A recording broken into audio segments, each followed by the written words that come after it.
మనకు మాదక ద్రవ్యాల సమస్యే కాకుండా సైబర్ క్రైమ్ ఒకటి చాలా ముప్పుగా మారింది. గత సంవత్సర కాలంలో దొంగతనాలు, దోపిడీలు ఏవైతే జరుగుతాయో దాంట్లో 250 కోట్లు ప్రజలు పోగొట్టుకుంటే 1750 కోట్లు ప్రజలు సైబర్ క్రైమ్లో పోగొట్టుకున్నారు. అది ఎటువంటి సమస్య అంటే బాధతో చాలామంది వచ్చి కంప్లైంట్ కూడా చేయరు, వాళ్ళకి అర్థం కూడా కాదు. ఎవరైతే కంప్లైంట్ చేస్తున్నారో వారికి మేము తక్షణమే సహాయం చేయడానికి ప్రయత్నిస్తున్నాం. కానీ ఆ బ్యాంక్ అకౌంట్ సిస్టమ్స్ ఏవైతే ఉన్నాయో అవన్నీ కూడా దాటుకొని వారికి మళ్ళీ డబ్బు ఇప్పించాలంటే కొద్దిగా కష్టసాధ్యమైన పని.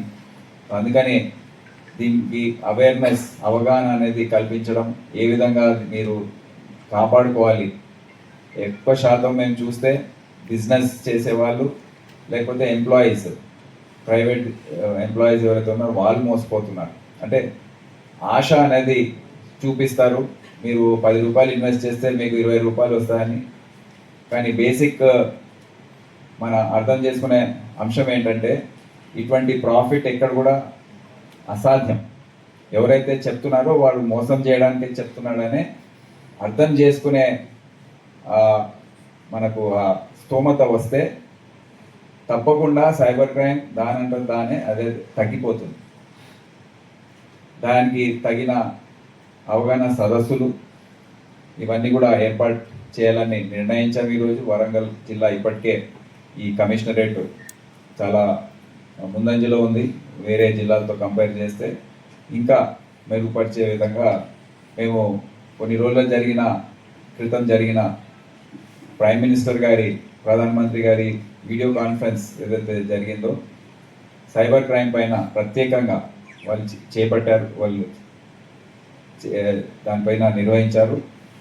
ఒక 2 నెలల్లో దాని ప్రగతి చూస్తే ఓవరాల్గా తెలంగాణ ఫస్ట్ నిలబడింది. దాంట్లో ఆ సమీక్షలో 29 రాష్ట్రాలు, ఒక 6-7 ఈ యూటీస్ ఏవైతే ఉన్నాయో, యూనియన్ టెరిటరీస్, అవన్నిట్లో కూడా ప్రథమ స్థానంలో తెలంగాణ ఉందని మేము అందరికీ తెలియజేస్తున్నాను. అదే కాకుండా మనకు కొన్ని సమాజానికి ఎదురయ్యే సమస్యలు, ట్రాఫిక్ సమస్య అనేది వరంగల్ పట్టణం చూసుకోండి, పట్టణ ప్రాంతాల్లో ట్రాఫిక్ సమస్యలు ఎక్కువగా ఉంటున్నాయి. సో దానికోసం రాష్ట్ర ప్రభుత్వం ప్రత్యేకమైన bureau, traffic management and road safety bureau అని తీసుకురాబోతుంది. దాని గురించి చర్చలు జరుగుతున్నాయి. అదే కాకుండా food adulteration and drugs control అని 2 కంబైన్ చేసి టీ సేఫ్ అనేది కొత్త సంస్థని ఏర్పాటు చేస్తున్నారు. మేము ఏం చేస్తున్నామంటే ఈ 30 సంవత్సరాలు మా డిపార్ట్మెంట్ ఒక రకంగా ఆలోచించింది, ఒక రకంగా పనిచేసింది. అదంతా పోయి నక్సలైట్, మావోయిస్ట్ యాంగిల్లోనే నడిచింది. కానీ ఇప్పుడు ఎదురయ్యే సమస్యలు వేరేగా ఉన్నాయి కనుక డిపార్ట్మెంట్ పరంగా మేము మొత్తం ఆలోచన తీరు కొద్దిగా మారుస్తున్నాం. శాంక్షన్ స్ట్రెంగ్స్ ఏవైతే ఉన్నాయో వేరే సంస్థల్లో, గ్రే హౌండ్స్లో, ఆక్టోపస్లో అక్కడ ఎక్కువగా ఉంది, ఇప్పుడు అవసరం లేదు.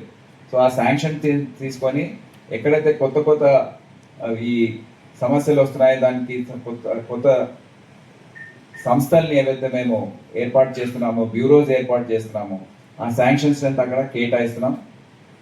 సో ఇప్పుడు traffic and road safety management, food adulteration bureau, అదేవిధంగా వేరే ACB, enforcement, vigilance and enforcement wing, civil supplies wing, ఎక్కడైతే రెవెన్యూ లీకేజెస్ జరుగుతున్నాయో